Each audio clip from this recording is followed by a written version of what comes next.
फुलझड़ी और मैं श्रुति।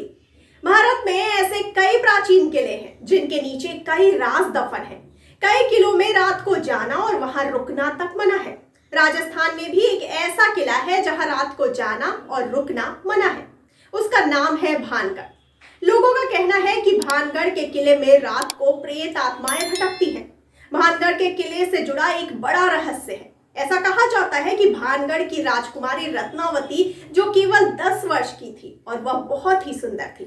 राजकुमारी की सुंदरता के चर्चे दूर दूर तक फैले थे, इसीलिए देश के हर कोने का राजकुमार उनसे शादी करना चाहता था। एक बार एक तांत्रिक ने राजकुमारी को देखा तो वो राजकुमारी के प्रति आसक्त हो गया। वह राजकुमारी को देखकर इतना मोहित हो गया कि अपने काले जादू के दम पर उसे पाने की सोच बैठा। एक बार राजकुमारी रत्नावती अपने सहेलियों के साथ किले से बाहर निकली और बाजार की तरफ गई। उसी वक्त तांत्रिक ने राजकुमारी को पाने के लिए एक दुकान से इत्र की शीशी खरीदी और उससे राजकुमारी पर काला जादू करना चाहा। इसके बाद तांत्रिक इत्र की दुकान से थोड़ा दूर खड़ा हो गया। जब राजकुमारी ने उस इत्र की शीशी को खोला जिससे राजकुमारी को कैद करने की कोशिश की गई थी, वह तुरंत समझ गए कि इसमें तंत्र मंत्र का प्रयोग किया गया है। इसके बाद राजकुमारी ने इत्र की बोतल को उठाकर पास के ही एक पत्थर पर दे मारा। किस्मत से उसी पत्थर के पास वह तांत्रिक बैठा था। बोतल टूट गई और पूरा इत्र पत्थर पर बिखर गया और फिर शीशी टूट जाने पर तांत्रिक की मौके पर ही मौत हो गई। लेकिन मरने से पहले तांत्रिक ने श्राप दिया कि इस किले में रहने वाले सभी लोग जल्द ही मर जाएंगे। वे फिर से पैदा नहीं हो पाएंगे और उनकी आत्माएं हमेशा इस किले में भटकती रहेंगी। उस तांत्रिक की मृत्यु के कुछ दिन बाद भानगढ़ और अजबगढ़ के बीच युद्ध हुआ, जिसमें किले में रहने वाले सभी लोग मारे गए। यहाँ तक कि राजकुमारी भी तांत्रिक के श्राप से खुद को नहीं बचा पाई और उनकी भी मृत्यु हो गई।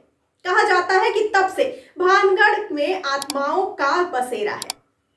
भानगढ़ किले की घटनाओं में एक और कहानी का जिक्र है। माना जाता है कि भानगढ़ किले में बालूनाथ योगी तपस्या करने आए थे। वो उनका स्थान था। तपस्वी ने एक शर्त पर भानगढ़ के किले को बनाने की अनुमति दी थी कि अगर बनाए गए किले की कभी परछाई भी मेरी तपस्या के स्थान पर पड़ेगा तो मैं इसे नष्ट कर दूंगा। लेकिन राजा माधव सिंह के वंशजों ने बिना इस बात की परवाह किए भानगढ़ दुर्ग का निर्माण ऊपर की ओर जारी रखा। भानगढ़ के किले के निर्माण के बाद एक दिन भानगढ़ किले की परछाई बालूनाथ योगी की तपस्या के स्थल पर पड़ ही गई, जिसके बाद उन्होंने भानगढ़ को श्राप देकर पूरी तरह से तबाह कर दिया। आज भी यहाँ बालूनाथ योगी की समाधि भानगढ़ किले में मौजूद है। आपको जानकारी के लिए बता दें कि एक बार भारतीय सरकार ने पैरामिलिट्री फोर्स की एक बड़ी टुकड़ी भानगढ़ किले की सच्चाई जानने में लगा दी थी, लेकिन अफसोस वह भी भानगढ़ किले की डरावनी सच्चाई को पता नहीं लगा पाए। इतना ही नहीं बल्कि कई सैनिकों ने तो भानगढ़ दुर्ग और उसके पूरे परिसर में किसी आत्माओं के होने की पुष्टि तक कर दी। यही नहीं, भानगढ़ किले में शाम के समय सन्नाटा इतना तेज रहता है कि डर को भी डर लगने लगता है और अचानक ही बीच बीच में किसी के चीखने चिल्लाने की भयानक आवाज भानगढ़ किले में गूंजने लगती है।